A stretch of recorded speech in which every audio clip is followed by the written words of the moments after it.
సామంతులతో ఉన్న స్నేహం అన్నీ తన దగ్గర ఉన్నాయి, కానీ మనశ్శాంతి మాత్రం లేదు.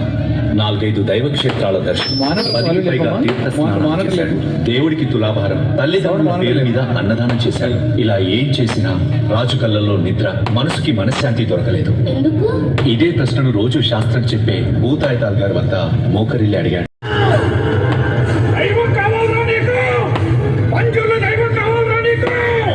మీరు తప్ప నాకు ఇంకేం అక్కర్లేదు పంజుర్లి.